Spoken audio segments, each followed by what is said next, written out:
திருச்சிற்றம்பலம். மானேர்கலை வளையும் கவர்ந்து உள்ளம் கொள்ளை கொள்ள வளக்குண்டே தேனே அமுதே சித்தமே சிவலோகநாயக செல்வமே ஆனே அலம்பு புனர்பொன்னி அணி ஆவடுதுறை அன்பர்தம் கோனே நின் மெய்யடியார் மனக்கருத்தை முடித்திடும் குன்றமே.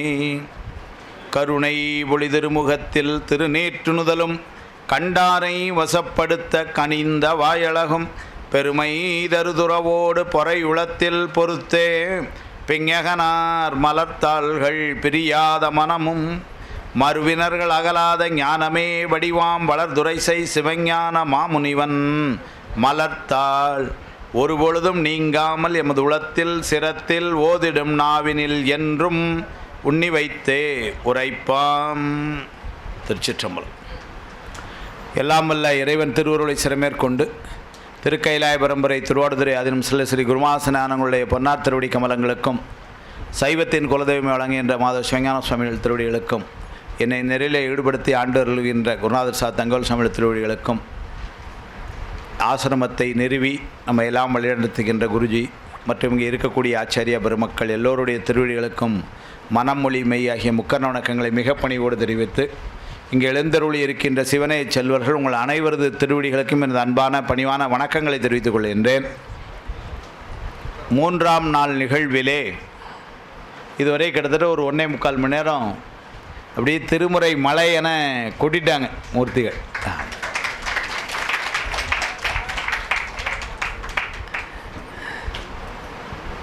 திருவருள் தான், முழுக்க முழுக்க திருவருள்.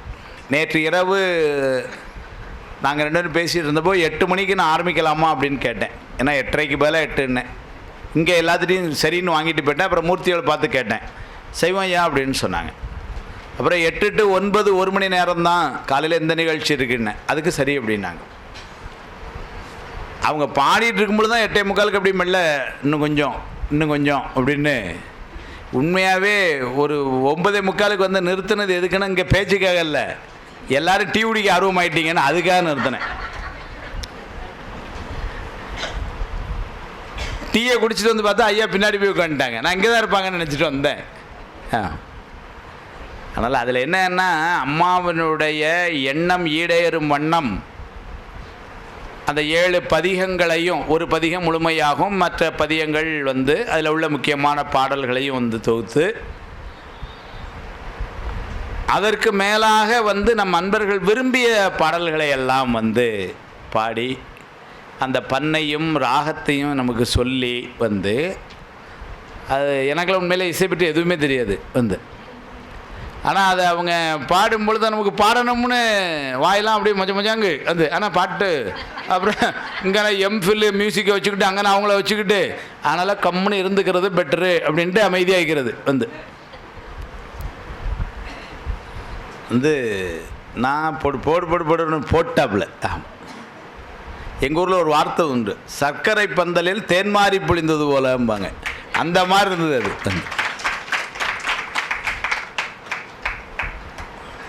நம்முடைய நல்வினை பயன் இன்னும் 2 நாள் ஐயா நிகழ்ச்சி இருக்கு. நம்முடைய தீவினை பயன் இன்னும் 2 நாள் தான் இருக்கு வந்து. இதுதான் இந்த வினை.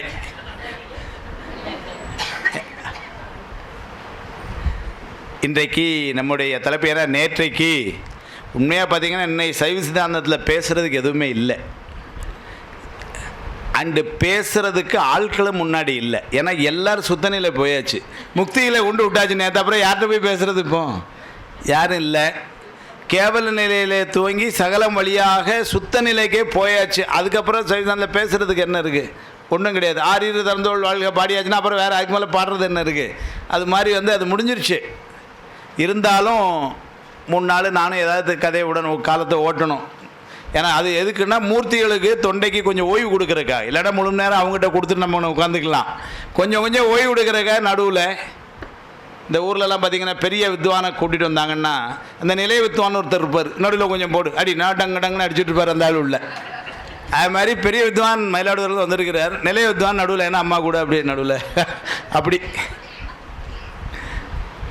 அந்த வகையிலே நேற்று திருவாசகத்தில் சொன்ன மாதிரி என்னையும் ஆண்டு கொண்டிருந்தவர்கள் இந்த மாதிரி, அதனால் என்னையும் ஏற்றுக்கொண்டிருக்கிற உங்களுக்கு திருவிடியர்களாக என்னுடைய பணிவான உனக்கு சொல்லி, ஏன்னா இன்னிசை வீணையர் யாழினர் ஒரு பால் அதெல்லாம் அந்த இருக்கிறவர், இது அதில் எதுவுமே இல்லாது என்னையும் ஆண்டு கொண்டு இன்னொருள் புரியும் அப்படிதான் சொல்கிறார். இன்றைக்கி ரொம்ப முக்கியமான தலைப்பு வேறு. அம்மா மீண்டும் மீண்டும் கிட்டத்தட்ட 1 மாதம் 2 மாதமாக வலியுறுத்தினார்கள், வினை கோட்பாடு என்பதனை பேச வேண்டும் என்று சொன்னார்கள். சைவ சித்தாந்தத்தில் என்னெல்லாம் தலைப்புகள் வச்சுக்கலாங்கும் பொழுது அம்மா சொன்னாங்க, 4 நாள் உங்கள் இஷ்டத்துக்கு என்னாலும் வச்சுக்கோங்க, ஆனால் ஒரு நாள் வினையை பற்றி தெளிவாக சொல்லணும். அவர்களுக்கு பெரிய கருணை அது. ஏனென்று சொன்னால் இந்த சகல வர்க்கத்து ஆன்மாக்களாகிய நாமெல்லாம் இந்த உலகத்திலே பல்வேறு இன்பங்களை அனுபவித்து கொண்டிருக்கிறோம் என்பது உண்மை, இல்லைன்னு சொல்ல. இருந்தாலும் சிற்சில துன்பங்களை அவ்வப்பொழுது நாம் அனுபவித்து கொண்டு தான் இருக்கிறோம். இப்போ கிட்டத்தட்ட எல்லோரும் இங்கே இருக்கிறவங்களோட சராசரியாக வயது அனைமோ ஒரு 50 60ன்னு வச்சுக்கொண்டா, இது வரைக்கும் உங்கள் வாழ்க்கை எப்படி இருந்தது அப்படின்னு ஒரு கேள்வி கேட்டோன்னு வச்சுக்கோங்க, அதிகமாக இன்பமாக இருந்தது சொல்லலாம், இல்லைன்னு சொல்ல. ஆனால் துன்பம்னா உங்களுக்கு ஒன்றும் இல்லையா அப்படின்னா, இல்லை இருந்தது, அதுவும் இருந்தது, அப்படி தான் சொல்கிறோம். அப்போ இந்த இன்பம் முதல்ல எங்கேருந்து வந்தது? ஏன்னா அது தெரிஞ்சுக்கிட்டால் பேசாமல் அந்த பாதையிலே போயிடலாமே.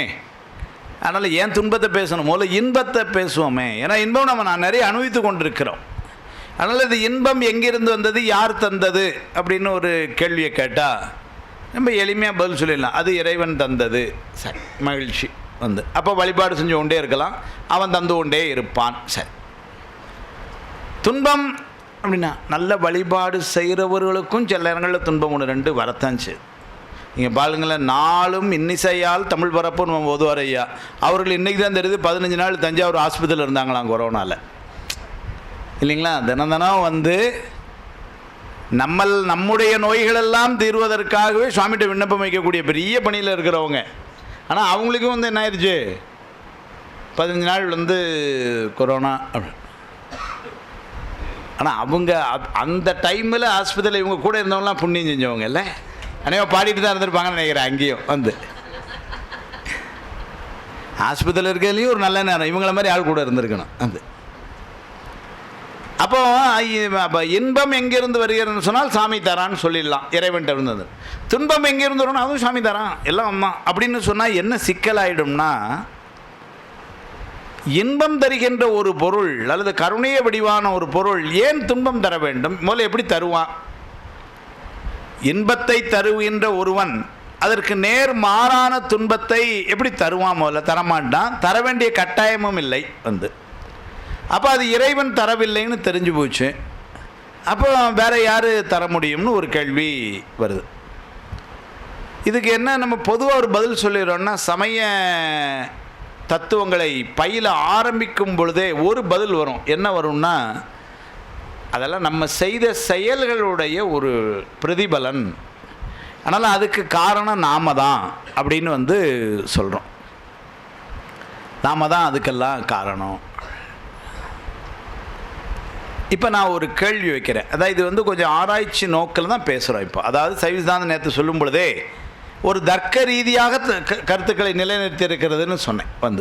சைவ சித்தாந்தமே தெரியாதவங்களும் ஒத்துக்கிற மாதிரி தான் நம்ம எடுத்துகிட்டு போகணும். அதை நாம் செய்த செயல்களுடைய வாயிலாக வந்தது அப்படின்னு சொன்னால் என்ன ஒரு கேள்வி வருதுன்னா, ஏதோ தவறு செய்திருக்கிறோம், அதனால் துன்ப பலன் வருது அப்படின்னா, துன்பம் வரும்னு தெரியாமல் தப்பு செஞ்சோமா அல்லது துன்பம் வரும்னு தெரிஞ்சுக்கிட்டே தப்பு செஞ்சோமா? எனக்கு இதெல்லாம் உண்மையிலே இப்படி செஞ்சால் தப்பு, அதனால் பின்னாடி ஒரு சிக்கல் வரும்னு எனக்கு தெரியாது சார் அப்படின்னு சொன்னோம்னு வச்சுக்கோங்களேன். அப்போ அதில் கண்டிப்பாக ஒரு மன்னிப்பு ஒரு இது உண்டு. தெரியாமல் தான் குழந்தை தெரியாமல் செஞ்சுட்டான் அப்படி. இப்போ சின்ன குழந்தைகள் இருக்குது, நீங்கள் வீட்டில் ஒரு லிட்டர் பால் வாங்கி வச்சுருக்குறாங்க, ஒரு 3 வயசு குழந்தை வந்த உடனே ஒரு தட்டை அடிச்சாமல் பாருங்க, செம்பு வெளியே போய் விழுந்தது, பால் பூரா கொட்டுச்சு. நம்ம உடனே அதை எப்படி சொல்கிறோம்? எப்படி அடித்தான் பாருங்க சார், மெஸ்ஸி ரொனால்டோலாம் நான் பார்த்ததில்லை, எங்கே தான் பார்த்தேங்கிறோம். ஏன் அப்படின்னா அது குழந்தை. அப்போ இது என்ன மாதிரி இது தவறு தானே. 1 லிட்டர் பால் போச்சு, அதனால் அன்றைக்கி சாயங்காலம் காப்பி அவுட்டு. ஆனால் என்னன்னா அது குழந்தை வந்து சரி. அப்போ ஒரு இது என்ன வருதுன்னா, தெரியாமல் செஞ்சோம் அப்படின்னா அதேமாதிரி அது வந்து ஒரு பெரிய குற்றமாக கொள்ளலை அப்படின்னு வருது. சரி, தெரிஞ்சு தான் செய்கிறோம் அப்படின்னு ஒரு வேளை அதுக்கு பதில் கொடுக்க வந்தா, தெரிஞ்சுட்டு அப்புறம் ஏன் செய்கிறோம்? தவறு, அதனால் துன்பம் வரும் அப்படிங்கிறது தெரிஞ்சதுக்கு அப்புறமும் அப்புறம் இது ஒரு கேள்வி. அப்போது நாம் செய்த செயல்களின் பிரதிபலன் தான் நம்முடைய இன்றைக்கு அனுபவங்கள். நல்ல அனுபவமோ இன்ப அனுபவமோ துன்ப அனுபவமோ வந்து ஏதோ ஒன்று. ஏன்னா இப்போ பெருசாக இப்போ இன்ப அனுபவத்தை நான் பேச போகிறது இல்லை. ஏன் அப்படின்னா அது வந்து இறைவன் தந்ததுன்னு சொல்லி முடிச்சாச்சு, பிரச்சனை இல்லை. ரெண்டாவது ஒருத்தர் இன்பமாக இருந்தாருன்னா அதை பற்றி அது மேலே கொண்டு பேச வேண்டாமே, நல்லா இருக்குன்னு போயிடும். துன்பமாக அவர் தானே, ஒரு நல்லா படித்த பையன் பாஸ் ஆனால் நல்ல மார்க் வாங்கினா வேலைக்கு போனான் கெட்டிக்காரன், அவனை பற்றி திரும்ப பேச வேண்டாம். என்னமோ நம்ம தம்பி மட்டும் சரியாக படிக்க மாட்டேங்கிறான் சார். 6ஆம் கிளாஸில் ஒவ்வொரு கிளாஸும் அது அந்த கிளாஸ் எத்தனையோ அத்தனை வருஷம் இருக்கான். 4ஆம் கிளாஸில் 4 வருஷம், 5ஆம் கிளாஸில் 5 வருஷம், இப்படி வரான். இவன் இப்போ 7ஆம் கிளாஸ் வரவுக்குள்ள வயசு 32 ஆகிட்டு. அதனால் ஏன்னா அப்படி வர்றதுனால இப்போ அவனுக்கு இப்போ என்னமோ ஒரு பிரச்சனை இருக்குது, அவனை தான் நம்ம கவனிக்கணும் வந்து. அது மாதிரி அப்போ துன்பம் வரக்கூடியதை தான் ஏன் வருது அப்படின்னு பார்க்கும் பொழுது, அறியாமல் செய்துட்டோம் அப்படின்னு சொன்னால் பெருசாக அதை வந்து ஏன்னா இந்த ஊர் சட்டத்திட்டங்கள்லையே தெரியாமல் செஞ்சிட்டோம் அப்படின்னா இனிமேல் அப்படி செய்யாதீங்க அப்படின்னு சொல்லி நம்மளை இது பண்ணி விட்டுறாங்க. நம்ம நாட்டு சட்டத்திட்டங்கள்லேயே அதுக்கு இடம் இருக்குது. அப்போ அவனுடைய நீதிமன்றத்தில் தெரியாமல் செஞ்சதுக்கு ஒரு மன்னிப்பு இருக்குது. ஆனால் அப்படி இல்லை, ஏன்னா இப்போ துன்பத்தை அனுபவிக்கிறோம். அப்போ தெரிஞ்சு செய்தது தான் நம்ம அன்றைக்கி அனுபவிக்கிறோம் அப்படின்னு ஒரு முடிவுக்கு வந்தால், உனக்கு தான் வந்து தப்பு செஞ்சால் தண்டனை வரும்னு தெரியுமே, தெரிஞ்ச அப்புறமே ஏன் செஞ்சேன்னு ஒரு கேள்வி வருது. தெரியாமல் செஞ்சேன்னு சொன்னால் தண்டனை இல்லை அநேகமாக, தெரிஞ்சு செஞ்சேன்னு சொன்னால் ஏன் செஞ்சேன்னு ஒரு கேள்வி வருது. ஆனால் செய்திருக்கிறோம், செய்ய போய் தானே அங்கே வந்திருக்கிறோம். இதையெல்லாம் சொல்லும் பொழுது இப்போ பேசும்பொழுது என்ன பண்ணாங்க, ஒரு வார்த்தையை புதுசாக உள்ளே கொண்டாந்தாங்க, அது வினை சார் அப்படின்னு. அம்மாவுடைய நோக்கம் வந்து எல்லாருடைய வினையும் நீங்க வேண்டும், அதான் அவங்களுடைய விருப்பம். ஏன்னா எல்லாரும் வினை நீங்கி வினையில் இருக்கிற வரைக்கும் பிறப்பு உண்டு.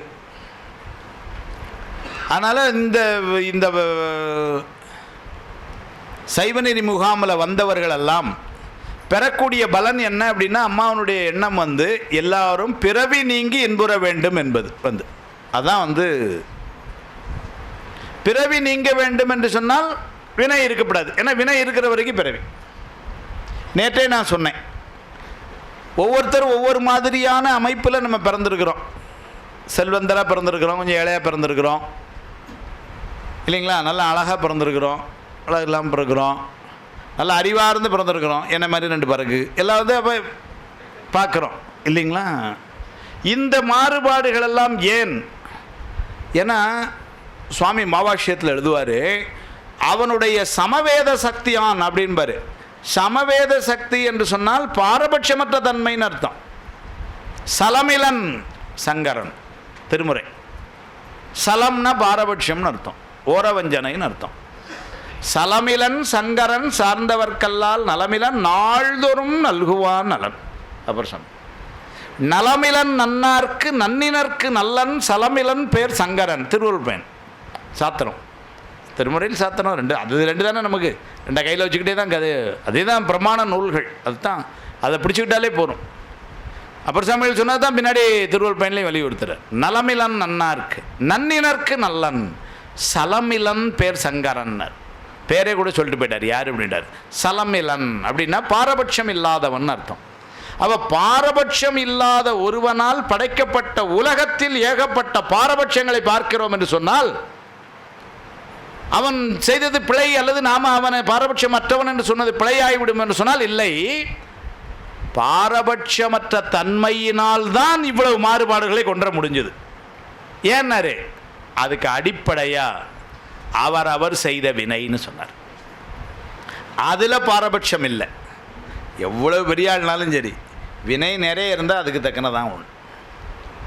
எவ்வளவு சின்ன குழந்தையாக இருந்தாலும் சரி, வினை செய்யலைன்னா அதுக்கு அவன் பார்வையில் ஒன்று தான் பார்க்குறான். இப்போ அந்த கல்லூரியிலலாம் சொல்லுவாங்க, சார் அந்த காலேஜ் ஒன்லி மெரிட், நேரம் மார்க் லிஸ்ட்டு தான் பார்ப்பான், நீங்கள் யாருன்னு கூட பார்க்க மாட்டேன். அந்த ஊர் தாசில்தார் பையனாகவே இருந்தாலும் சரி, மார்க் இருந்தால் உள்ளவங்களாம் கிடைக்காது அப்படின்னு சில கல்லூரிகள் இன்றைக்குமே இருக்குது. அவங்க என்ன பண்ணாங்கன்னா முதல்ல அந்த மார்க் லிஸ்ட்டை தான் பார்ப்பாங்க, அது மாதிரி தான் போடுவாங்க. அதே மாதிரி சுவாமி அதே மாதிரி. அதனால் அவன் சமவேத சக்தியான் அப்படின்னா பாரபட்சமற்ற தன்மையினால் என்ன பண்ணுறான், ஒன்றே ஒன்று தான் பார்க்குறான். என்னன்னாரு, வினைகள். உலகெலாமாகி வேறாய் உடனுமாய் அழகிலா உயிர்கள் கண்மத்து ஆணையின் அமர்ந்து செல்ல தலைவனாகி சித்தியார் 2ஆம் சூத்திரம் சித்தியாரில். அவைதானையாய் இருவினையின் போக்கு வரவு புரிய சிவஞான போதம். அதுக்கு அப்படியே சித்தியார் ஒரே சொல்கிறார், உலகலாமாகி வேறாய் உடனுமாய். இவர் அவைதானேயாயினார், அவர் அதை போட்டார். இவர் இருவினையன் அப்படின்னு ஒரு வார்த்தை மட்டும் போட்டு போயிட்டார். ஏன்னா சூத்திரம் சின்னதாக தான் இருக்கும் எப்பவும், இல்லைங்களா? நமக்கு அதனால தான் புரிய மாட்டேங்க, ஏன்னா ரொம்ப நுட்பமாக இருக்குது. சரி, சித்தியார் நல்ல விரிவாக இருக்குது, அது ரொம்ப பெருசாக இருக்குது, அதனால் அதை படிக்க மாட்டாங்க. இது ரொம்ப நுட்பமாக இருக்குது, புரியலை. அது ரொம்ப பெருசாக இருக்குது, அதனால் படிக்கலை. ரெண்டையும் அதனால் படிக்கலை. அதுக்காக தான் என்ன பண்ணார், உமாவிஸ்வாச்சாரியார் சிவப்பிரகாசம்னு ஒரு நூலை கொண்டு வந்தார். உங்களுக்கு ரொம்ப நுட்பமாக இருக்கிறது புரிந்து கொள்வது கடினம், அவருக்கும் தெரியுது. நம்முடைய குரு முதல்வர் தந்த நூல்கள் மாணாக்கருக்கு எல்லாத்துக்கும் புரிய கடினம். ஏன்னா ரொம்ப மேலான பக்குவத்தில் இருப்பவர்களுக்கு சரி, நம்ம போன்றவர்களுக்கு அது கொஞ்சம் சிரமம். அதனால் என்ன பண்ணார், அதை நீங்கள் படிக்கிறது கடினம்தான், அது தயாராகுங்க, ஒரு நாள் படிக்கலாம். உமாவிஸ்வாச்சாரியாருக்கும் தெரியுது. அடுத்தால என்ன பண்ணாங்க, சிவஞான சித்தியார் ஆசிரியர் நல்ல விரிவாக கொடுத்துட்டார். ஒவ்வொரு பாட்டுக்குமே இங்கே ஒரு 5-6 பாட்டு 10 பாட்டு அப்படின்னு எழுதுனா அப்போ நல்லா புரியும். வாடா தம்பி உட்கார்றா, உனக்கு நான் சொல்கிறேன் பார் அப்படின்னு ஒரு சூத்திரத்தை எழுதி a+b whole square is equal to a² + b² + 2ab அப்படின்னு அதில் அந்த நம்பர்களை அதில் போட்டு a இஸ் ஈக்குவல் டு இது, b இஸ் ஈக்குவல் டு இவ்வளோ, அப்போ a² அடுத்த ஸ்டெப்பை போட்டு அப்படி ஒரு 14 ஸ்டெப் எழுதுறார். இப்போ தான் பையனை கொஞ்சம் புரியுது. ஏன்னா முதல் வரிசையில் இருக்கிற பையன் a² + b² அதுக்கு நம்பர் போட்டோன்னே பதில் சொல்லிட்டு போயிடுவான். நம்மால் எப்போ தான் ஃபார்முலாவா இது அப்படின்னு பார்க்கானே. அப்போ அவனுக்கு எப்படி சொல்லணும்னா அதை ஒன்றுன்னா எழுது. சித்தியார் ஆசிரியர் இதை தான் பண்ணார். ஆனால் நமக்கு என்ன சிக்கலாயிருச்சு, 600க்கு மேலே பாட்டு சார், என்னைக்கு உட்காந்து படித்து முடிக்க, அதனால் அதை மூடி வரமா வச்சுட்டோம். அதனால் சிவபிரகாஷ் ஆசிரியர் உமாவிஸ்வாச்சாரியர் என்ன பண்ணார், உங்களுக்கு ரொம்ப நுட்பமாக இருந்தாலும் கடினம், ரொம்ப விரிவாக இருந்தாலும் டைம் இல்லை, ஆளாளுக்கு பரபரப்பு. காலையில் ஆஃபீஸ் போவீங்களா, ராத்திரி 10 மணிக்கு வீட்டுக்கு வரீங்க, நீங்கள் இங்கே சித்தியாரை தேட இல்லைங்களா, வீட்டில் இருக்க சித்திக்கு காப்பி கூட கொடுக்க நேரம் இல்லை, புதுசு சித்தியார் எங்கே தேட இல்லை, வேலைகள் அப்படி இருக்குது. அதுக்காக சொன்னேன் நான். ஏதோ மீனா குமராஜ் அம்மா சொல்ல நினைக்கப்படாது, நான் அந்த பக்கம் அப்போ அதனால் என்ன பண்ணார், இவர் ஒரு 100 பாட்டில் ஒரு புத்தகத்தை கொடுத்து விட்டார். நேற்று கூட சொன்னேன், பொது உண்மை என கருதி யானும் வளர் விருத்தம் 100 மாசில் சிவப்பிரகாசம் ஆகும் அன்றே அப்படி தான் கொடுத்தார். அந்த புத்தகத்தை அப்படியே சொல்கிறாரு. இதில் நான் சொன்ன செய்தியெல்லாம் எங்கேருந்து வருதுன்னா, சிவஞான போத ஆசிரியர் அதிலிருந்து சொன்ன செய்தி தான் வேறு சொல்லிட்டார். அதே டெக்ஸ்ட்டு தான். நான் உங்களுக்கு ரொம்ப நுட்பத்தையும் பேசலை, ஏன்னா புரிந்து கொள்ள கடினம். ரொம்ப விரிவாக இருந்தாலும் நேரம் உங்களுக்கெல்லாம் பரபரப்பான வாழ்க்கை. அதனால் ஒரு 100 பாட்டில் தந்த ஒரு நாளைக்கு ஒரு பாட்டுன்னு படிச்சிங்கன்னா 3 மாதத்தில் செவி சார்ந்து உங்களுக்கு தெளிவாகிடும் அப்படின்னு தெரித்த குரு முதல்வர் உயர் சிவஞான போதம் செப்பினர். பின்பு அவர் முதல்வர் சிவஞான சித்தி விரித்தனர். மற்ற அவர்கள் திருவடிகள் போற்றி, அவங்கள வணங்கணும், மற்ற அவர்கள் திருவடிகள் போற்றி விளம்பிய நூல் அவை இரண்டும் விரும்பி நோக்கி கருத்தில் உரை திருவருளும் இறைவன் நூலும் கலந்து ஆகமங்கள் கருத்தில் உரை திருவருளும் இறைவன் நூலும் கலந்து பொது உண்மை என கருதி யானும் வளர் விருத்தம் 100 மாசில் சிவப்பிரகாசம் ஆகும் அன்றே அப்படின்னார். அப்படி தான் கொடுத்தேன்னார். ஆனால் அதையும் நம்ம என்ன பண்ணுறோம், படிக்கிறோம், புரிய மாட்டேங்குது, அப்படி வச்சுக்கலாம். அப்போது இந்த சமவேத சக்தியான் அப்படின்னு சுவாமி சொல்லும் பொழுது ஒரு சொல்லை என்ன கொண்டோம்னா வினை அப்படின்னு ஒன்று கொண்டோம். இந்த வினை என்பது என்னன்னு முதல்ல புரிந்து கொள்ளணும். ஏன் அப்படின்னா, வினை போகணும் அல்லது வினை போகணும் அப்படின்னா என்ன செய்யணும்? பொதுவாக வினை என்பது இருக்கிற வரைக்கும் பிறவின்னு சொல்லிட்டோம். அழகிலா உயிர்கள் கண்மத்து ஆணையின் அமர்ந்து செல்ல. கண்மம்னா வினை. வினையில் இருக்க அனுபவித்து எதில் அமர்ந்துன்னா இங்கே உலகத்தில் ஒன்றே இருக்குது. இரு வினைகளுக்கு ஈடான யாக்கை அண்ணல் அருளால் நன்னி சிவபிரகாசம். இந்த இப்போ ஒரு உடல்கள் ஒருத்தருக்கு ஒரு மாதிரி உடல் வந்ததுனாலே நல்ல வேளை எல்லாத்துக்கும் மானுட உடல் வந்திருக்கு. வேறு உடல்கள் வந்தாலும் சரி, என்னவா இருந்தாலும் சரி, அந்த பாகுபாடு அல்லது வித்தியாசம் எங்கே இருந்தால் வினைக்கு ஏற்றார் போல் அப்படி தான் ஆயிடுச்சு. 2 விஷயம் தெரிஞ்சு கொள்ளணும். இந்த உலகத்தில் நமக்கு வந்திருக்கிற இந்த உடல்லாம் அடிப்படை வினை. வினைக்கு ஏற்றாப்புல ஏதோ நல்வினை செஞ்சுருக்கிறோம், அதனால் மானுட பிறவி கிடச்சிருக்கு. தீவினை இன்னும் நல்வினை செஞ்சுருந்தா தேவர் உலகத்தில் பிறவி கிடச்சிருக்கும். இன்னும் நல்லா செஞ்சுருந்தா. இன்னும் கொஞ்சம் குறைய செஞ்சுருந்தோம்னு வச்சுக்கோங்க, வாலாட்டிட்டு போயிருந்துருக்கணும், தெரியல ஏதோ. இந்த மானுட பிறவியிலையும் பார்த்திங்கன்னா ஒவ்வொருத்தர் ஒரு மாதிரி தோற்றத்தில், வாழ்க்கையில், அமைப்பில் வித்தியாசங்கள் பார்க்குறோம். அப்போ இதுக்கெல்லாம் அடிப்படை என்னன்னு கேட்டால் வினை. அப்போ நமக்கு இன்றைக்கி இருக்கிற அமைப்புக்கு அடிப்படை எதுன்னு சொன்னால் வினை முதல்ல. அதனால் வினை பற்றி தெரியணும். 2வது, வினை இருக்கிற வரைக்கும் பிறவி இருக்குது. இப்போ நம்ம டாக்டர்லாம் இருக்காங்க, சுகர் இருக்கிற வரைக்கும் இந்த புண்ணு ஆறாதுங்க, அதனால் சுகரை கண்ட்ரோல் பண்ணுங்க. டாக்டர் என்ன சொல்கிறார் முதல்ல? இப்போ காலில் புண்ணு வந்துட்டுன்னு வச்சுக்கோங்களேன், டாக்டர்கள் என்ன சொல்கிறாங்கன்னா, உங்களுக்கு சுகர் ஜாஸ்தியாக இருக்குது, நீங்கள் முதல்ல அதை கண்ட்ரோல் பண்ணுங்க. இல்லை டாக்டர், கால் புண்ணு ரொம்ப வலிக்கு, அதாம்மா அது சரியாயிடும், நீங்கள் சும்மா அதுக்கு மட்டும் மருந்து போட்டால் சரியாக வராது. அடிப்படையாக உங்களுக்கு எங்கே பிரச்சனை இருக்குது? டயபெட்டிக். அதனால் நீங்கள் வந்து என்ன பண்ணால் அதுக்கு முதல்ல மாத்திரை போட்டு சுகரை கண்ட்ரோல் பண்ணுங்கள். கண்ட்ரோல் பண்ணிட்டீங்கன்னா அப்புறம் புண்ணு ஆறும். அப்போ சுகர் இருக்கிற வரைக்கும் புண்ணு ஆறாது, வினை இருக்க வரைக்கும் பிறவி மாறாது. அப்போ அடிப்படையாக ஏன்னா நம்ம என்ன வழிபாடு முதல்ல வச்சுக்கிட்டு இருக்கிறோம், பிறவியிலிருந்து வெளிவர வேண்டும், அவனுடைய திருவடிகளில் இடம்பெற வேண்டும், அதுதான் நிலையான இன்பம், அதுதான் முக்தி இன்பம் அப்படிலாம் பேசிக்கொண்டே இருக்கிறோம். அப்போ அதிலிருந்து வெளியே வரணும் அப்படின்னா முதல்ல என்ன தெரிஞ்சுக்கணும்? பிறவியிலிருந்து வெளிவர வேண்டும். அப்படின்னா இனிமேல் பிறக்கக்கூடாது. அப்போ பிறக்கிறதுக்கு எது காரணமாக இருக்குன்னாரு? வினை. அப்போ வினையை பற்றி 2 செய்தி தெரிஞ்சுக்கிட்டோம். இன்றைக்கி இந்த மாதிரி இருக்கோன்னா அது காரணம் வினை. இந்த வினை இருக்கிற வரைக்கும் பிறந்துக்கிட்டே தான் இருக்கணும். ஆனால் நம்ம நோக்கம் என்னென்னா பிறந்துக்கிட்டே இருக்கிறது இல்லை. ஒரு காலத்தில் நம்ம என்ன ஒரு முடிவு கொண்டோம், போதுங்க, அதனால் வந்து இனிமேல் இந்த பிறப்புன்னு வந்து, ஏன்னா பிறவி என்பது சிற்சில இன்பங்களை தருவது போல இருந்தாலும் அது வந்து துன்பமுடைத்து. நிலையான இன்பம் என்பது அங்கே. நேற்று கூட நான் சொன்னேன், இந்த உலக இன்பங்களுக்கு சிவஞான சுவாமிகள் எப்படி காட்டுறாருலாம் சொன்னேன். வெற்று என்பினை கடித்து அழகு புண்ணாய் குருதி விழும் அதை பருகு நாய் போல்ன்று போயிட்டார் வந்து. அதனால் இந்த உலக இன்பங்கள்லாம் அவ்வளோதான். சிற்றின்பம்னா சில நேரம் வரைக்கும் நீடிக்கும் இன்பம், அவ்வளோதான். நிலையான இன்பம் வந்து வேணும்னா அதை தர வல்லவனும் அவன்தான். மாறிலாத மா கருணை வெள்ளமை, அது அவன்தான், எல்லாருக்கும் கொடுக்க இருக்கிறான். அப்போ இப்போ நம்ம ஒன்றே ஒன்று தான் தெரியணும், என்னன்னா வினையிலிருந்து வெளியே வந்துடணும் சார். அதில் யாருக்கும் எந்த சந்தேகமே கிடையாது. இல்லை சார், நான் கொஞ்ச நாள் செய்யலாம்னு நினைக்கிறேன், அதுதான் அப்படிங்கிற மாதிரிலாம் இல்லை. வினையிலேருந்து வெளியே வந்துடும்.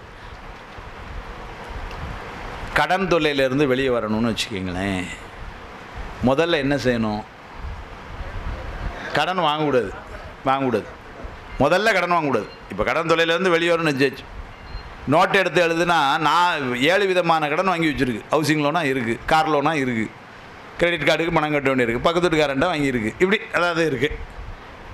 இப்போ இந்த கடனை வாங்கி அந்த கடனை அடைச்சேன், அந்த கடனை வாங்கி இந்த கடனை அடைச்சேன்னு வச்சுக்கோங்களேன், இதை விட்டு வெளியே வர முடியாது. அப்போது இப்போ கடனை விட்டு வெளியே வரணும்னா முதல்ல என்ன செய்யணும்? கடன் வாங்கிறத முதல்ல நிறுத்துங்க சார். சரி, இப்போ எவ்வளோ இருக்குதுன்னு சொல்லுங்கள். ஒரு 7 லட்ச ரூபா இருக்குது. சரி, பார்ப்போம் அது எது, யார்கிட்ட வாங்கினது, அதுக்கு வந்து வட்டி விகிதம் எப்படி இருக்குது, அல்லது ரொம்ப காலமாக இருக்குது எது, எதை முதல்ல கொஞ்சம் கொஞ்சமாக அடைக்கும். அதுக்கு ஒரு திட்டம் போட்டு ஒரு 2 வருஷத்தில் இதை எல்லாத்தையும் அடைச்சிடலாம் விடுங்க அப்படின்னா அட்லீஸ்ட்டு 7, 6 ஆகும், 6, 5 ஆகும். இப்போ கொஞ்சம் பரவாயில்ல சார், இன்னொரு 1.5 லட்சம் இருக்குது, பையன் படிப்புக்கு வாங்கினது, அதை மட்டும் கட்டிட்டோம்னா அப்படின்னு வந்து ஒரு முடிவுக்கு வந்துட்டோம்னு வச்சுக்கோங்க, பரவாயில்ல. அப்போது முதல்ல செய்ய வேண்டியது என்னென்னா, கடன் வாங்கிறத முதல்ல நிறுத்தணும். இனிமேல் கடன் வாங்கி ஒரு காரியம் பண்ணுறதா இல்லை, அதனால் வேண்டாம். வினையிலிருந்து வெளியே வரணும்னா முதல்ல என்ன பண்ணணும்? நிறைய கடன் ஏற்கனவே இருக்குது, சஞ்சித கண்மம்னு நேற்று சொன்னோம், நிறைய இருக்குது தலையில், இருக்கட்டும், ஒரு வாரமாக வச்சுக்கிடுவோம். முதல்ல புதுசாக செய்கிறத நிறுத்தினோம்னா என்ன ஆகும்னா, அந்த நம்பர் ஸ்டாண்டர்ட் ஆகிடுமா, அதுலேருந்து கொஞ்சம் கொஞ்சமாக குறைஞ்சிட்டா ஒரு 4 பேரும் எடுத்துகிட்டு போகிறது பரவாயில்ல. எவ்வளோ 4000 பேரும் எடுத்தாச்சு, இன்னொரு 4 எடுக்கிறதுல என்ன இருக்குது, எடுத்து போயினாலும் கழிச்சுட்டு நேரம் அவர் கூட அங்கே போய் உட்காந்துக்கலாம். அப்போ முதல்ல என்ன பண்ணணும்னா வினை செய்கிறத நிப்பாட்டிடணும். செஞ்சிடலாமா? வினை நிப்பாட்டிடலாமா?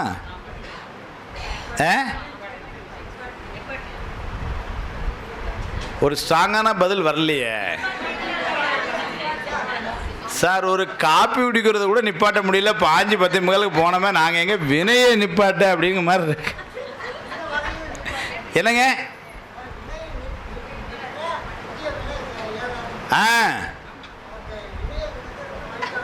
வழிவகை வேணும்.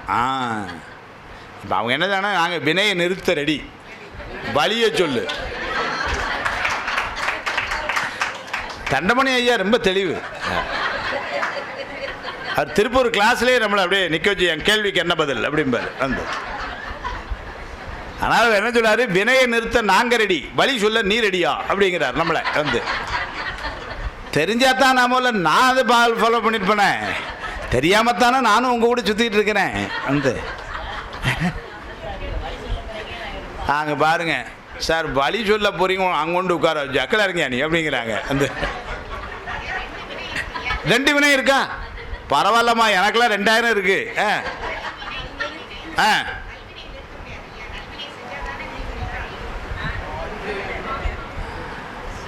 இப்பதானே கிளாஸ் களை கட்டுது. நல்வினை செய்யணும்ல, தீவினை தானே செய்யக்கூடாது.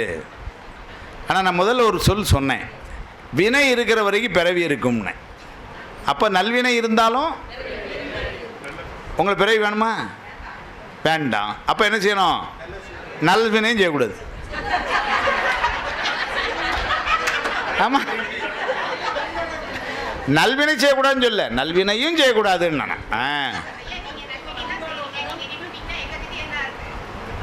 நான் செய்கிறது வினையா போச்சுடா. அது எவ்வளவு நாள் நினச்சிட்டு இருந்தாங்கன்னு தெரில.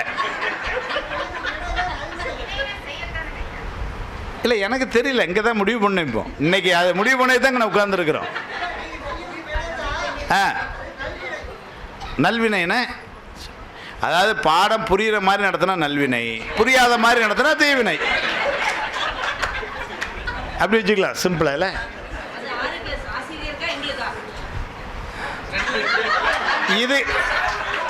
இதுக்கு பதில் கரெக்டா சொன்னா நல்வினை, பதில் சொல்லலைன்னா தீவினை. நல்ல சத்தமா சொல்லுங்க, நிறைய பேர் இல்லைங்கிறாங்க. முன்னாடி வந்து இந்த வீடியோ பக்கத்தில் இருந்து சொல்லுங்க.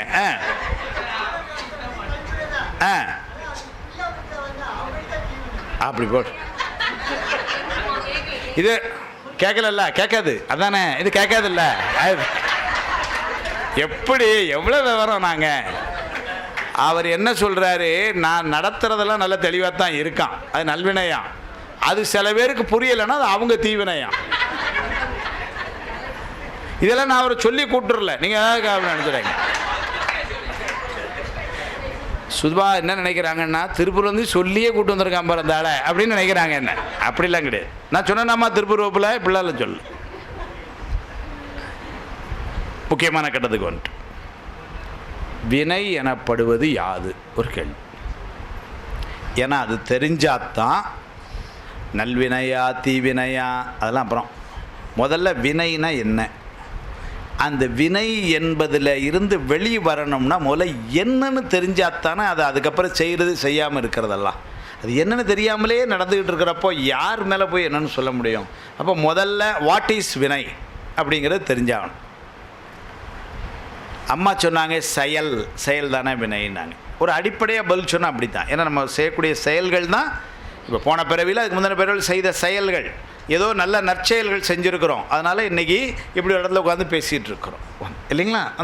அப்போ ஏதோ நம்ம ஏதோ தீய செயல்கள் செஞ்சுருக்கலாம், அதனால் சில இடையூறுகளை நம்ம அனுபவித்து கொண்டு, அது வேறு இல்லை. அப்போது மனசில் கூட செய்யக்கூடாது, நினைக்கக்கூடாது. ஆமாம் ஆமாம், அதுவும் சரி. ஆமாம், அதுவும் சரி.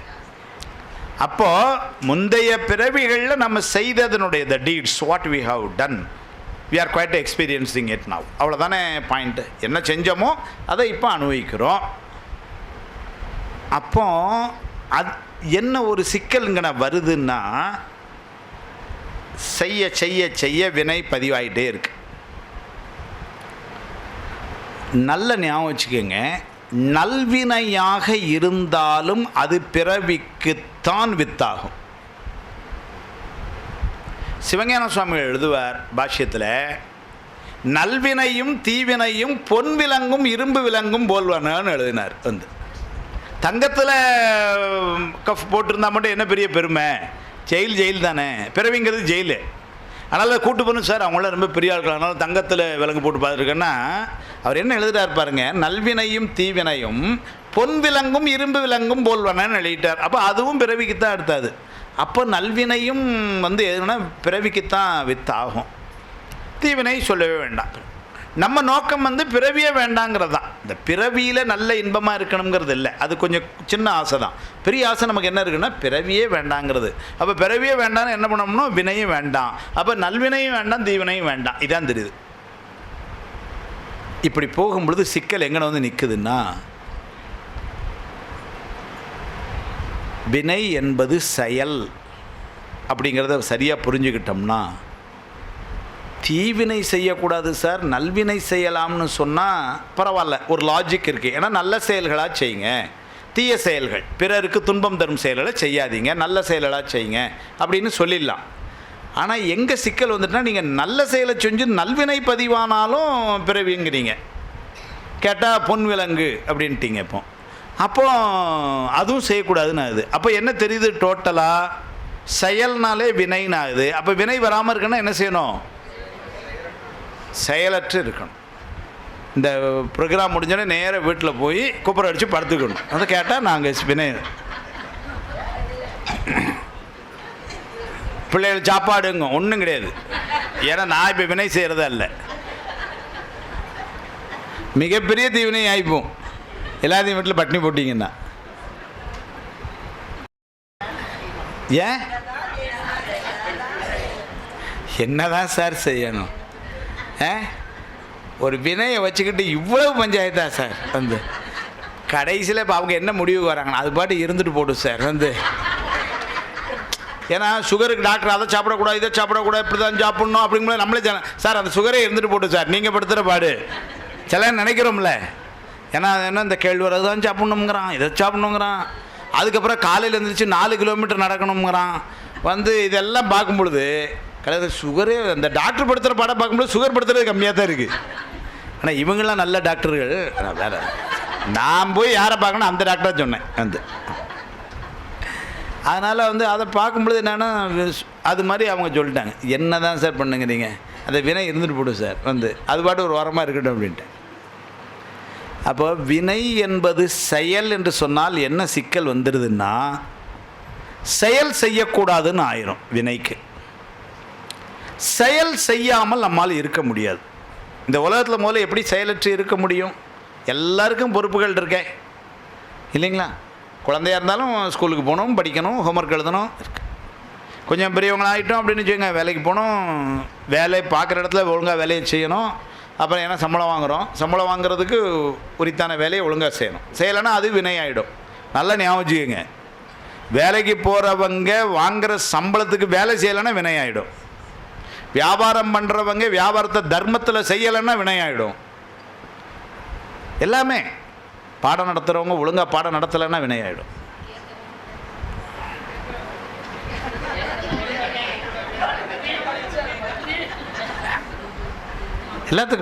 எல்லாத்துக்குமே அது ஒரு இது இருக்குது. ஏன்னா அப்போ அதெல்லாம் இப்போ இதெல்லாம் வினைக்கு வழி. நம்ம ஒவ்வொரு கதவே அடைச்சிட்றோம், என்ன வினை வந்துடக்கூடாதுங்கிறதுக்காக.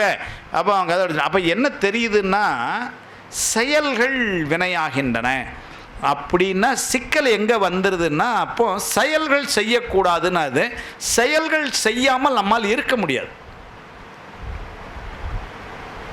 ஏன் அப்படின்னா, நீங்கள் ஒரு வேளை சார் நான் துறவி ஆகிட்டேன், ஞானியாக போய் நான் எந்த செயலும் செய்யலை, பேசாமல் உட்காந்துக்கிறேன் அப்படின்னு இப்போ நான் யார்ட்டையும் போகிறதும் இல்லை, பேசுகிறதும் இல்லை, எந்திரிச்சே எங்கேயும் வெளியே போகிறதில்ல, பேசாமல் அந்த ரூமில் உட்காந்து, அதனால் இப்போ எனக்கு வினை வராது அப்படின்னா அங்கேயும் வருமா வினை? என்னன்னாரு, மனசு சும்மா இருக்குது, எதையாவது சிந்தித்து கொண்டே இருக்கும். மனசில் வர்ற எண்ணங்களும் வினையாக பதிவாகுமா? ஏன்னா நேற்றே சொன்னோம், வினை எப்படிலாம் வருதுன்னாரு, காயத்தினால் செய்யலாம், உடல் வழியாக செய்கிறது, வாக்கினால் செய்கிறது. அப்படின்னா நல்ல ஒருத்தரை வாழ்த்துறோம், நல்லா இருக்குன்னு நினைக்கிறோம், ஒருத்தரை மகிழ்விக்கிறோம், அது ஒரு நல்வினை தான். அதே நேரத்தில் ஒருத்தர் வருத்தப்படும்படியாக பேசிடுறோம், அது தீவினை தான். இது ஆமாம், இது ரெண்டும் சரி. மனசில் நல்லவையாக நினைக்க அதெல்லாம் நல்வினை ஆகுமா? தீவினையாக, அதாவது தவறாக நினைக்க அவன்லாம் நல்லா வாழ்ந்துடக்கூடாது, இவன்லாம் இது என்னை எதிர்த்தாம்ல அவன் போய் இப்படி நம்ம நினச்சிக்கிட்டு இருந்தோம்னு வச்சுக்கோங்க, அது அது தீவினையா மனசில் நினைக்கிறது. ஏன்னா திருமணம் சொல்லுது பாருங்க, எண்ணில் நல்ல கதிக்கு யாதுமோர் குறைவில்லை. அப்போ மனசில் நினைக்கிறீங்க, நல்லா நினச்சிட்டு இருந்தாலே நல்லா இருப்பீங்க சார் அப்படின்னு வச்சுக்கோங்க. சார் நீங்கள் ரொம்ப நல்லா இருக்கீங்களா, என்ன சார் பண்ணீங்க அப்படின்னாரு. ஒன்றும் இல்லை, மனசில் நல்லா நினச்சிட்டு இருந்தேன், சும்மா நினச்சதுக்கேவா சார், நான் அதை செஞ்சேன் இதை செஞ்சேன், எனக்கு கிடைக்கலான்னா உங்களுக்கு கிடச்சிருக்கு அப்படின்னாரு. நல்லா தான் நினச்சிட்டே இருங்க. நீங்கள் அதை செஞ்சு இதை செஞ்சேன்னா என்ன எண்ணத்தில் செஞ்சீங்கன்னு தெரியலையே இல்லைங்களா? அதனால் என்ன மனசில் நல்ல எண்ணங்கள் இருந்ததுன்னு வச்சுக்கோங்களேன், அதுவே உண்மையிலே பாருங்கம்மா, 120 பேருங்க வந்தோம். எல்லாருடைய நல்ல எண்ணங்கள் பாருங்கள், ஒரு சிரமம் இல்லாமல் நல்ல தங்குறதுக்கு ரூமு, நல்ல சாப்பாடு, நல்ல ஒரு ஹாலு, சரிங்களா? கங்கை அப்படி ஆர்ப்பரித்து ஓடிக்கொண்டிருக்கு, யாருக்கும் எந்த இடையூறும் இல்லாமல் போயிட்டுருக்கு. இப்போ காரணம் என்னன்னாரு, எண்ணில் நல்ல கதிக்கு யாதுமோர் குறைவில்லை. நல்லா இருக்குது. காலையில் ஒரு 1.5 மணி நேரம் அப்படியே மூர்த்தியோட அப்படியே ஆனைக்கால இருந்து கிளம்பி இது பண்ணி நொடித்தான் மலை வரைக்கும் கூப்பிட்டு போயிட்டார். திரும்ப பொத்துன்னு 10:45 கீழே இறங்கிட்டோம். ஏன்னா டீ குடிக்கிறக்கா இறங்கினது, மாட்டிக்கிட்டோம் அங்கே இல்லைங்களா? அப்படியே கூட்டிகிட்டு போனாப்புல. தான் என்னை முன்படைத்தான்ல, எங்கே கையில் அங்கே மேலேயே அங்கேயே கூப்பிட்டு போயிட்டு வந்துட்டாப்புல. அதனால் அப்படியெல்லாம் போயிட்டு வந்தோம். அப்படின்னா என்ன அர்த்தம் அப்படின்னா, எந்த குறையும் இல்லாமல் நாம் இங்கே இருக்கிறோம் அப்படின்னா என்னென்ன, எண்ணில் நல்ல கதிக்கு யாதும் ஒரு குறைவில்லை. ஞானசம்பந்தர் வாக்கு. எண்ணில் நல்ல கதிக்கு யாதும் ஒரு குறைவில்லை. எண்ணில் தீய கதியாக இருந்தால்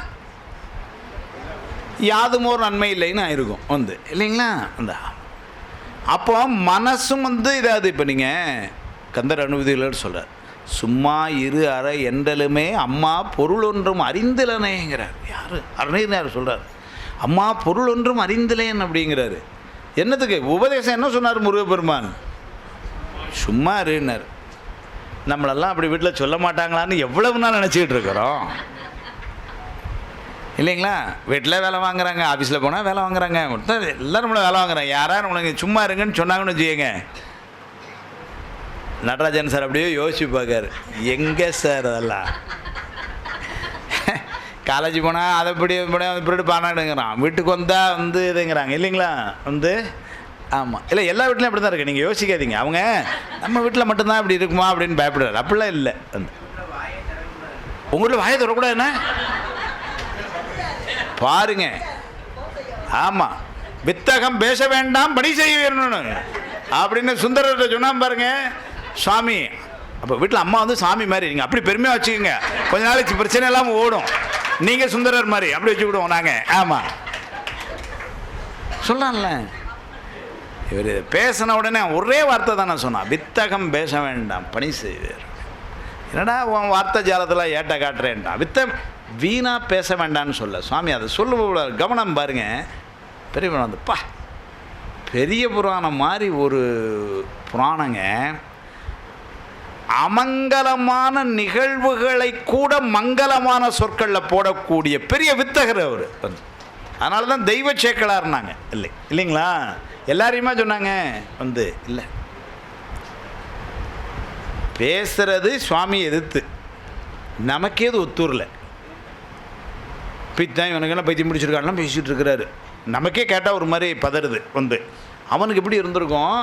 அப்போ அவன் டே குறைஞ்சபட்சம் அவன் என்ன பண்ணிருக்கலாம், லூஸ் மாதிரி பேசாத, நான் யாருன்னு தெரியல உனக்கு அப்படின்னு சொல்லியிருந்துருக்கலாம். சொல்ல என்ன சொன்னான் பாருங்க, உன்னுடைய வார்த்தை ஜாலத்தில் நீ ஏன்டா கேட்டாத. அதை கூட ரொம்ப ரொம்ப அன்பாக தான் சொல்கிறான். வித்தகம் பேசணும், நீ பெரிய வித்தகம் தான், தமிழ் சமர்த்தர் நீ. பின்னாடி தாய்மான சொல்லணும்னு சொல்கிறார். பித்தர் இறை என்றறிந்து பேதைவால் தூதனுப்புவித்த தமிழ் சமர்த்தர் மெய் புகழ்வது என்னாலோம்பர். சுந்தரருடைய புகழை என்னைக்கு நான் பேச போகிறேன்னு தெரிலங்கிறாரு. யார்? தாய்மான சுவாமிகள். தமிழ் சமர்த்தர், நம்ம குழந்தைகள்லாம் சொல்லுவார் ரொம்ப சமத்து பொண்ணு அப்படிங்க இல்லையா, அதை மாதிரி சுந்தரர் சொல்றார். பித்தரிரை என்றறிந்து பேதைபால் தூது அனுப்புவித்த. அந்த அம்மாட்ட போய் தூது போய் சொல்கிறாரு. அது தெரியாமல் ஒருவேளை பண்ணி இருந்தேன்னா சில அமைப்புகள் அப்படி இருக்கும், யாருன்னு தெரிஞ்சிருக்காது. அனுப்பிச்சுட்டு அதுக்கப்புறம் ஐயோ வந்தது சுவாமின்னு தெரியாமல் பண்ணிட்டேன் அப்படின்னு சொல்லியிருந்தா கூட பரவாயில்ல, தெரிஞ்சு அனுப்புனே நீங்கிறாரு. பித்தரிரை என்று அறிந்து பேதைபால் தூது அனுப்புவித்த தமிழ் சமர்த்தர் மெய் புகழ்வது என்னாலும்.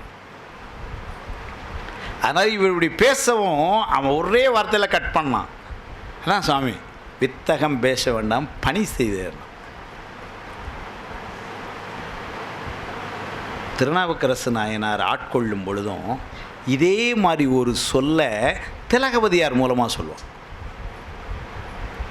கைலை குன்றுடையார் திருநீற்றை அஞ்செழுத்தோதி கொடுத்தார் இல்லைங்களா.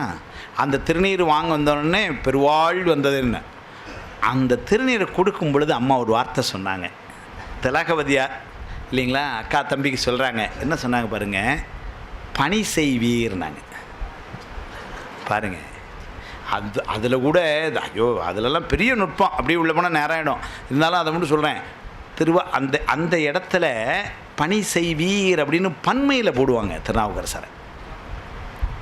அக்கா தம்பி டேய் நல்ல பணி செய்யடா அப்படின்னு சொல்லலாம் இல்லையா, தம்பி தானே இல்லைங்களா. அவ்வளோ அப்படி சொன்னவங்க தான், சொன்ன நாக்கு தான் அது. எல்லா இடங்கள்லேயும் பன்மையில் பேசலை. எப்போ இவர் சமணத்துக்குள்ளே போனாரோ அப்போ சொல்கிறப்ப சொன்னாங்க என்பின்னே வந்தோனை அப்படிம்பாங்க. திருவதி பெருமான்கிட்ட போய் வழிபாடு வைக்கிறாங்க. காவலர்த்தும் குளந்தொட்டும் கடப்பாடு வலுவாமல் அந்த பணி வேலை செய்த அவ்வளோ அம்மா அக்கா தானே. அந்த வழிபாட்டு என்னத்துக்கு வழிபாடு செய்கிறாங்க அப்படிங்கிற சுவாமி சொல்கிறார். ஏன்னா அந்த அக்கா உயிர் வாழ்ந்ததே தம்பிக்காக தான். என்ன சொல்கிறார், எந்தையும் எம் அம்மையும் அவர்க்கு எனை கொடுக்க இசைந்தார்கள், அந்த முறையால் அவர்க்கே உரியதனான் என இவ்வுயிரை அவ்வுயிரோடு இசைவிப்பென முயற்சித்தார்னு. அப்பா புகழனார் என்ன பண்ணாங்க, அம்மா பின்னாடியே கூட போயிட்டாங்க. அந்த காலத்து நெறி எப்படி, அதனால் என்ன பண்ணாங்க கூட போயிட்டாங்க. எப்படி கோயம்புத்தூர்லேருந்து மதுரைக்கு வர மாதிரி கூட போகிறது, அப்படி எங்கே விண்ணுலத்துக்கு கவர் பண்ணால் இவங்க கூட போயிட்டார். கற்புடைய மனைவியார் மாதினியார் தாம் கணவனார் உடன் சென்றார். சேக்கலார் சுவாமி. நான் எது சொன்னால் அந்த மாதிரி நிகழ்வு கூட மங்களமான சொல்லியே சொல்கிற பழக்கம் வருது. அதனால் உடனே அந்த அம்மாவும் வந்து தற்கொலை செய்து கொண்டார்கள் அல்லது அந்த காலத்து இதில் அப்படியே போய் அப்படிலாம் சொல்லவே இல்லை.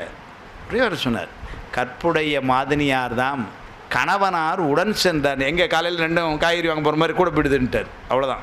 அவர் எங்கே போனார், அவரும் இறந்து போயிட்டாருன்னு சொல்லலை, விண்ணுலகு சென்றார்னார். என்னமோ டூர் போயிருக்காரு அப்படிங்கிற மாதிரி சொல்லிட்டார் அவரை. இவரை அந்த அம்மா கூட போயிருக்காங்கன்றார்.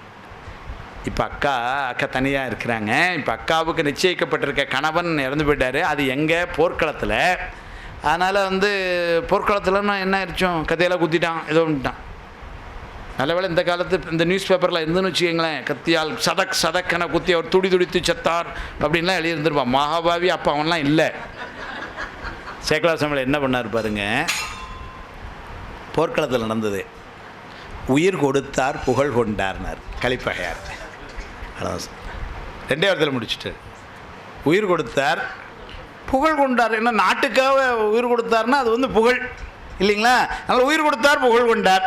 செய்தி தந்தி வந்துடுது. இந்த அம்மாவுக்கு இந்த கல்யாணமே ஆகலை, உறுதி தான் பண்ணியிருக்கிறாங்க. நிச்சயம் பார்க்க இன்னும் உறுதி கலந்து. ஆனால் அந்த நெறி பாருங்கள், எங்கள் அப்பா போகும் எங்கள் அம்மா போயிட்டாங்க. அந்த நெறி அப்படி உலக நீங்கள் நல்ல ஞாபகம் வச்சுக்கோங்க. பெரியவங்களுக்கு சொல்ல வேண்டாம். குழந்தைகள் அம்மா அப்பாவை பார்த்து தான் வளருது. என் பையன் எதிர்த்து பேசுதான்னு சொல்லாதீங்க. எங்கே பார்த்தான் அதை, ஆனால் அதோடு நிறுத்திக்கிறேன். ஏன் சார் இது பண்ணுறான்? குழந்தைகள் திருமுறை படிக்குது, எங்கே பார்த்துச்சு, அம்மா அப்பா படித்தது பிள்ளைகள் படிக்குது. அதனால் குழந்தைகள் வந்து யாரை பார்க்குறாங்க, அம்மா அப்பா பார்க்குறாங்க. அதனால் வந்து அம்மா அப்பாவுக்கு தெரியணும் குழந்தைகள் நம்ம பார்த்துக்கிட்டு இருக்காங்கன்னு. நீங்கள் நேர்மையாக இருங்க, குழந்தை நேர்மையாக இருப்பான். நீங்கள் சுவாமியை வழிபாடு அன்போடு செய்யுங்க, அவனும் அன்போடு வழிபாடு செய்யும். நீங்கள் உங்கள் அம்மா அப்பா வணங்குங்க, அவன் உங்களை வணங்குவான். இப்படி தானே இதில் என்ன இது இருக்குது, பெரிய சூட்சுமம் ஒன்றும் இல்லையே. ரொம்ப அதனால் என்ன பண்ணார், இது அம்மா அப்பாவை பார்த்தது. அப்போ வந்து அநேகமாக ஒரு 12 இல்லை 13 வயசு இருக்கும், 6ஆம் கிளாஸு. அந்த காலத்து அமைப்பு கல்யாணம் உறுதி பண்ணிட்டாங்க. வந்து இப்போ வருத்தப்படக்கூடாது, ஏப்போ அப்படிலாம் நடந்திருக்கு, இப்போ நமக்கு தான் 25 வயசு வரைக்கும் அப்படின்னு சொல்லப்படாது. கால அமைப்பு அப்படி. அந்த ஆனால் அந்த அம்மா நெறி பாருங்க, அந்த புகழ் உயிர் கொடுத்தார் புகழ் கொண்டார்னொன்னே இவங்க வந்து இருந்தாங்க. அதை சேக்கலார் சாமுவேல் என்ன வார்த்தை போட்டார் பாருங்க, எந்தையும் எம் அம்மையும் அவருக்கு எனை கொடுக்கை செய்தார். எங்கள் அம்மா அப்பா முடிவு பண்ணாங்க, நாங்கள் வாட்ஸ்அப்பில் ரொம்ப நாளாக பேசிகிட்டு இருக்கோம், அதெல்லாம் சொல்லலை. எங்கள் அம்மா அப்பா முடிவு பண்ணாங்க, அந்த முறையால் அவருக்கே உரியது நான்னார். அதனால் வந்து நான் உங்களுக்கு எனவே இவ்வுயிரை அவ்வுயிரோடு இசைவிப்பேன் என முயற்சித்தார்ன்ட்டார். வந்து இப்போ தம்பி காலில் வந்து விழுந்தார். அப்பாவும் போயிட்டாங்க, அம்மாவும் போயிட்டாங்க, நீங்களும் போயிட்டீங்கன்னா எனக்குன்னு யார் இருக்கிறான்னார். அந்த அக்கா உயிர் வாழ துணிந்ததே தம்பிக்காக. அதை சேக்கலார் சாமுவேல் பதிவு பண்ணுறார். ஏன்னா இல்லாமல் அந்த அக்கா உயிர் வாழ்ந்திருந்தாங்கன்னு வச்சுக்கோங்களேன், இவ்வளவு நேரம் சொன்ன நெறியில் போய் இல்லையே, அதெல்லாம் சொன்னாங்க. ஆனால் அப்புறம் தான் உட்காந்துருந்த அந்த அம்மானு வந்துடும். திலகவதியார் இந்த உலகத்தில் இருந்ததே யாருக்குண்ணா, தம்பியார். அப்படியே சொல்லார், தம்பியார் உளராக வேண்டும் என வைத்ததையா. நீங்கள் அங்கனை பாருங்கள், அங்கனையும் பன்மையில் தான் பேசுகிறாங்க. தம்பியார், தம்பின்னு சொல்ல, தம்பியார் உளராக வேணும் என வைத்ததையா அம்பன்முனி நூல் தாங்காது அனைத்துயர்க்கும் அருள் தாங்கினர். என்ன சொல்கிறார், தம்பியாருக்காகத்தான் இருந்தாங்க. இப்போ தம்பி எதிர்கட்சிக்கு போயிட்டு வந்து எதிர்கட்சி எம்எல்ஏனா தான் உடனே அவன் மினிஸ்டர் போஸ்ட் கொடுத்துருவானே. அதனால் அங்கே கொடுத்தா வரது போலாம் காலில் விழுந்துச்சு, தர்மசேனா ரொம்ப நல்லா இருக்குன்னு அங்கே போய் உட்காந்துட்டு தம்பி. இப்போ அக்கா போய் திருவதிகளை வழிபாடு செய்யணும். அப்போ ஒரு வார்த்தை போட்டாங்க, என்பின்னே வந்தோனை அப்படின்னா. இப்போ தம்பியார் இல்லை, என்பின்னே வந்தோனை பரசமய கொடியிலிருந்து மீட்டு அருள வேண்டும்னு கேட்டாங்க. ஒன்று. அடுத்தால ஒரு இடத்துல நகர ஓட்டு போடுவாங்க. எப்போன்னா கதை வேகமாக போகுது. இப்போ பைபாஸில் வண்டி ஓட்டி நேராக இப்போ வைத்தியவலிக்கு வந்தாச்சு. வந்து ஏம்மா என்ன பண்ணுவோம், சமணத்தில் இருந்து 40 வருஷம் சொல்லிட்டு இருந்தோம்னு வச்சுக்கோங்க. டாக்டர் அம்மா எப்பவுமே என்ன முறைக்காங்க, வினைய சொன்னால் இவன் என்ன எங்கேயோ போயிட்டு இருக்கானே அப்படின்னு அவங்க வேறு என்னை பார்த்துக்கிட்டே இருக்காங்க. நான் அதனால் எங்கே பார்த்து பேசிகிட்டு இருக்கேன். வந்து என்னங்க அவங்க வேறு பிடிச்சிட்டே இருக்கு. இப்போ 2 பக்கம் பார்க்க முடியல, கிங் செக் மாதிரி. நான் அந்த ஒரு பக்கம் தான் பார்த்து பேசிட்டு இருக்கு.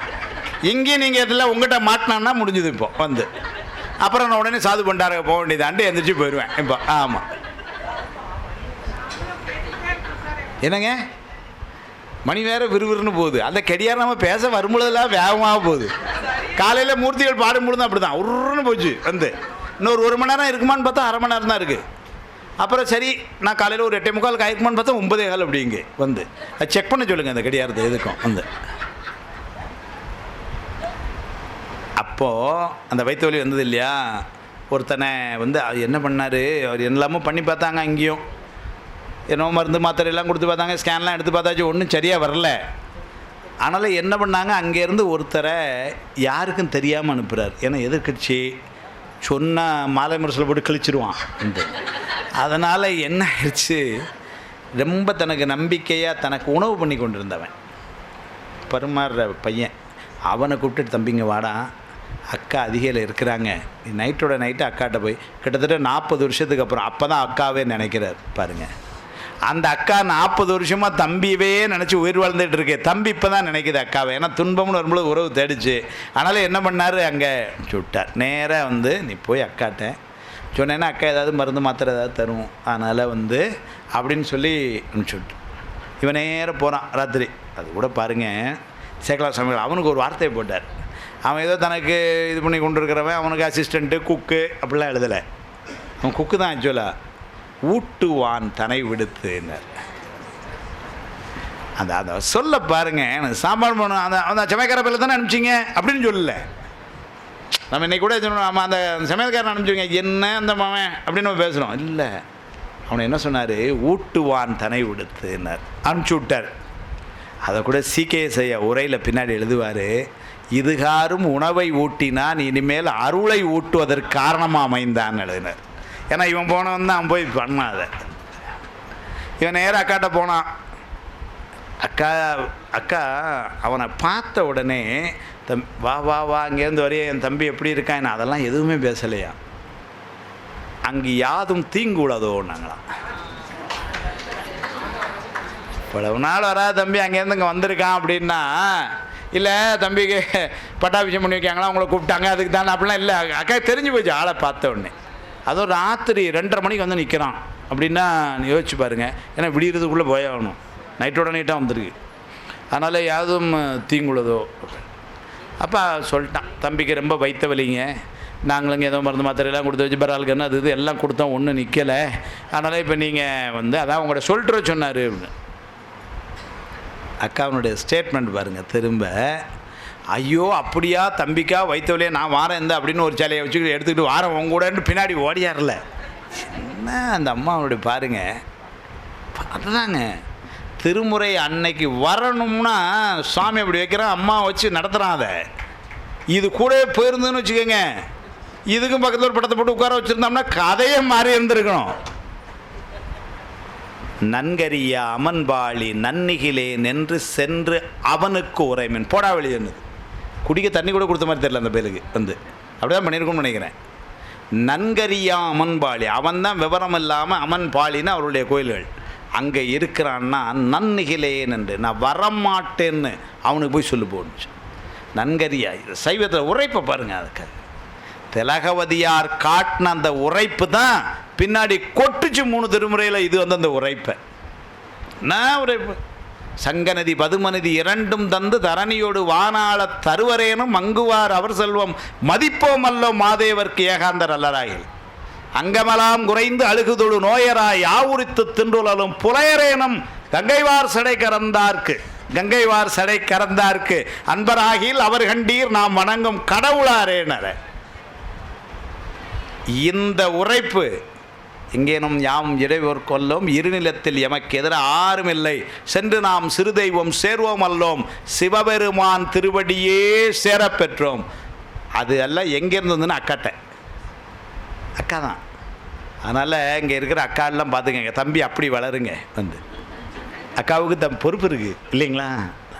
ஆனால் எனக்குலாம் அமைஞ்ச அக்காலாம் நல்ல அக்காக்கள் வந்து இங்கே ஒரு அக்கா உட்காந்துருக்குறாங்க. இதில் என்ன வேடிக்கை தெரியுமா, அவங்க பேர் திலகவதியார், தமிழாசிரியை, ஓய்வு பெற்ற தமிழாசிரியை அவங்க. ஆமாம்,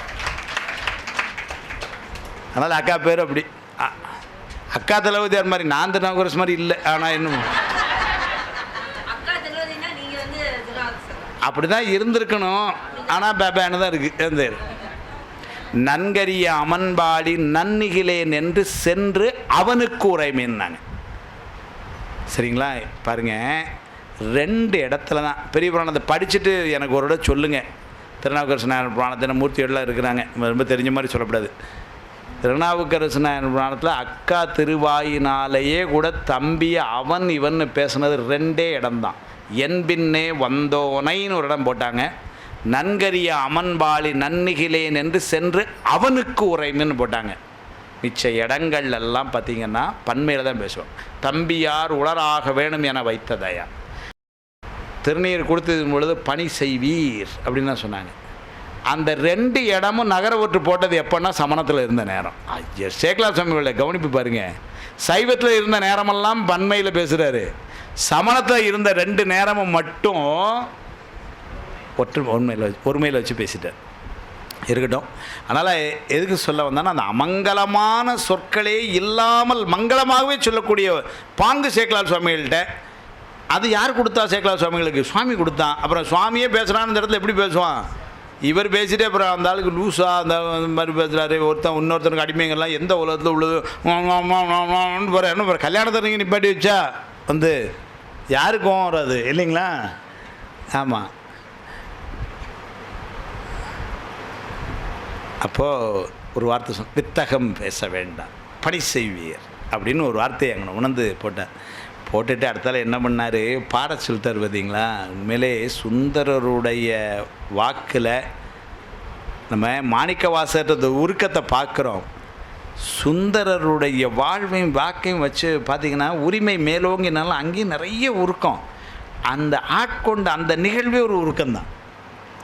இப்போ அவர் பாடின உடனே சுந்தரர் என்ன பண்ணார், உடனே என்ன பாடலாம் தெரில, அது ரொம்ப உருக்கமாக வந்து சொல்கிறார். ஏன்பா நீ வந்து என்னை ஆட்கொள்ள வந்திருக்கிற, எவ்வளோ பெருசு, யாருக்கு கிடைக்கும் வந்து.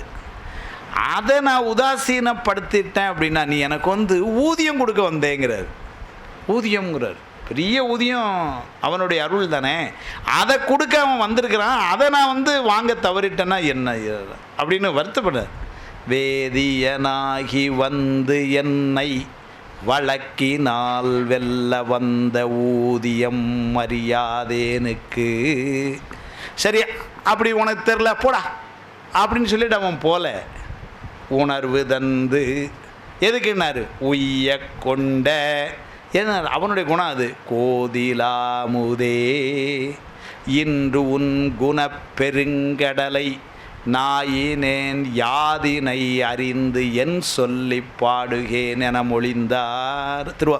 அப்படியே பெரிய புராணத்தில், வேதியனாகி வந்து என்னை வழக்கினால் வெல்ல வந்த ஊதிய மரியாதையனுக்கு உணர்வு தந்து உய்ய கொண்ட கோதிலா அமுதே இன்றுன் குணப்பெருங்கடலை நாயேன் யாதினை அறிந்து என் சொல்லிப்படி, எனக்கு என்ன தெரியும் பாடுறதுக்கு அப்படின்னாரு. அப்புறம் அவன் எடுத்து கொடுத்தான், பாடினார். அப்போ அது எதுக்கு சொல்லுதுன்னா, வித்தகம் பேச வேண்டாம் அப்படின்னா சுவாமி வந்து பணி செய்வேன் அப்படின்னு சொல்கிறார். மணி 11:10. இதுக்கு மேலே இங்கே பேச வேண்டாம்னு நம்ம அங்கே கையை காமிச்சிட்டாங்க. அதனால் ஆனால் வினை வந்து இப்போ வினையில் எங்கன வந்து நிற்கிறோன்னா, எங்கே நிற்கிறோம்,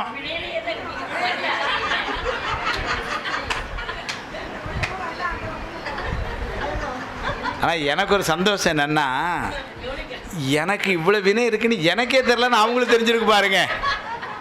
என் அக்கௌண்ட் எப்படி இருக்குன்னு எனக்கே தெரில, ஆனால் எல்லாருக்கும் தெரிஞ்சிருக்கு. செயல் என்பது வினை இல்லை அப்படிங்கிற அளவில் வந்து நின்றுட்டோம் இப்போ. ஏன்னா செயல் வினை என்று சொன்னால் செயல் செய்யக்கூடாதுன்னு ஆயிரும், செயல் செய்யாமல் இருக்க முடியாது. அப்போ செயல் என்பது வினை இல்லை. அப்படியானால் எது வினை? மதிய உணவுக்கு பின். ஆமாம், ஏன்னா எது வினைன்னு தெரியணும்ல. அது எப்போன்னாரு, சாப்பாட்டுக்கு மேலே. இப்போ நம்ம காலை இந்த வகுப்பை இந்த அளவில் நிறைவு செய்கிறோம். 11:20க்கு எல்லாரும் டைனிங் ஹாலுக்கு வரணும். அந்த சாது பண்டாரா 11:25க்கு துவக்கம். இங்கே எல்லோரும் இந்த நேரம் தவறாமல் ரொம்ப கரெக்டாக இருக்காங்க.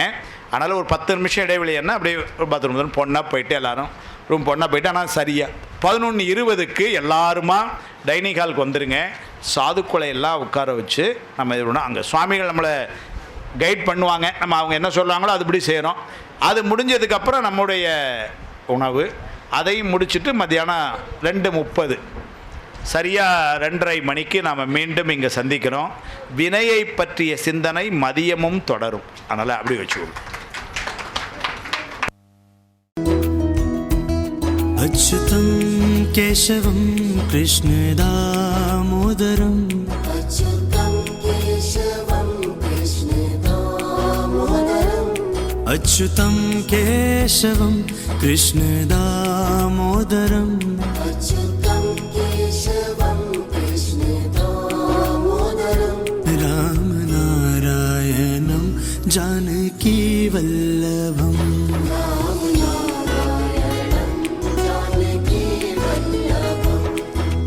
कहते हैं भगवान आते नहीं, कौन कहते हैं भगवान आते नहीं, कौन कहते हैं भगवान आते नहीं, कौन कहते हैं भगवान आते नहीं।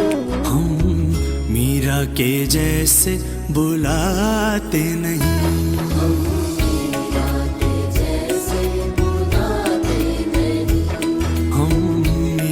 के जैसे बुलाते नहीं।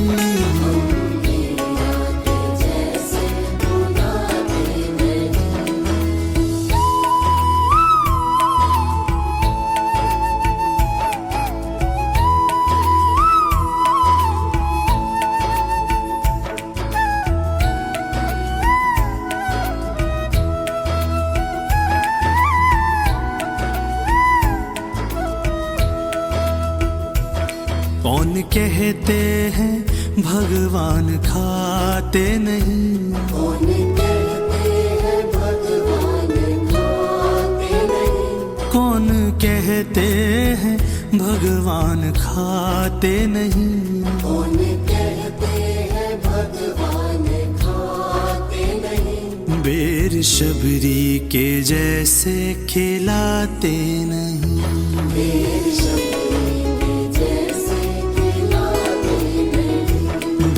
शबरी के जैसे खिलाते नहीं,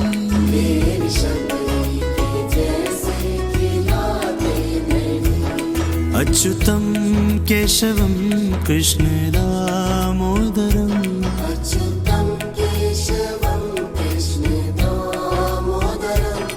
अच्युतम केशवम कृष्ण दामोदरम,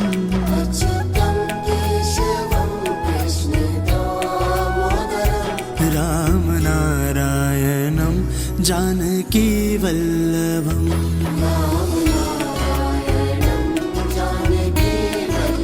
ओ राम नारायणम जानकी वल्लभम,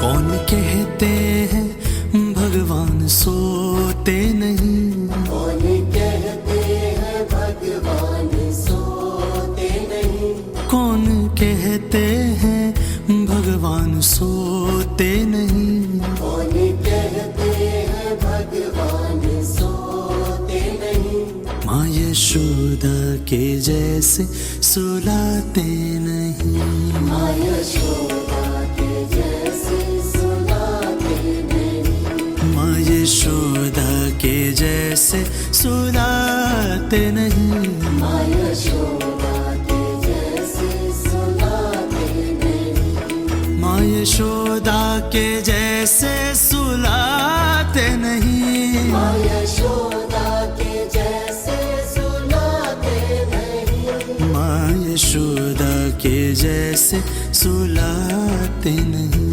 माँ यशोदा के जैसे सुलाते नहीं, अच्युतम केशवम कृष्ण दामोदरम, अच्युतम केशवम कृष्ण दामोदरम, अच्युतम केशवम कृष्ण दामोदरम, अच्युतम केशवम कृष्ण दामोदरम, राम नारायणम जानकी वल्लभम, राम नारायणं जानकी वल्लभम, राम नारायणम जानकी वल्लभम, राम नारायणं जानकी वल्लभम,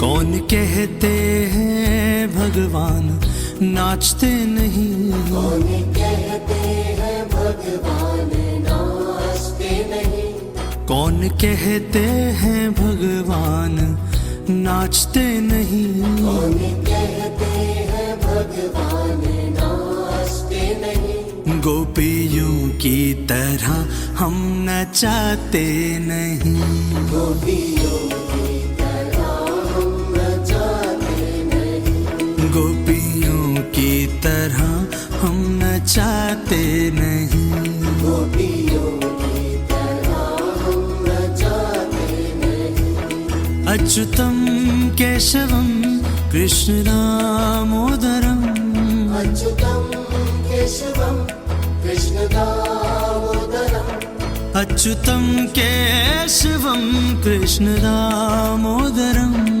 अच्युतम केशवम कृष्ण दामोदरम, राम नारायणम जानकी वल्लभम, राम नारायणं जानकी वल्लभम, ओ राम नारायणम जानकी वल्लभम, राम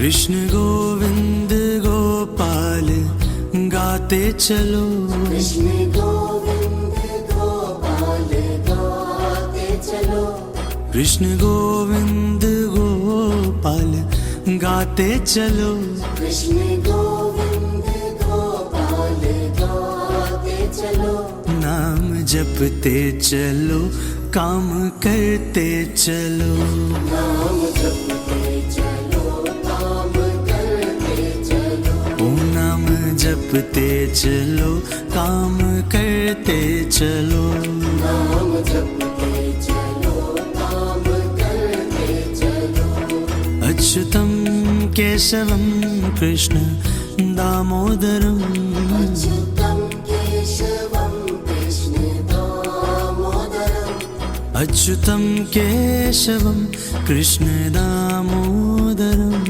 अच्युतं केशवं कृष्ण दामोदरम्, रामनारायणं जानकी वल्लभम्, राम नारायणं जानकी वल्लभम्, रामनारायणं जानकी वल्लभम्, राम नारायणं जानकी वल्लभम्, गोपियों की तरह हम नचाते नहीं, गोपियों की तरह हम नचाते नहीं, माँ यशोदा के जैसे सुलाते नहीं, माँ यशोदा के जैसे सुलाते नहीं, बेरशबरी के जैसे खिलाते नहीं, बेर शबरी के जैसे खिलाते नहीं, हम मीरा के जैसे बुलाते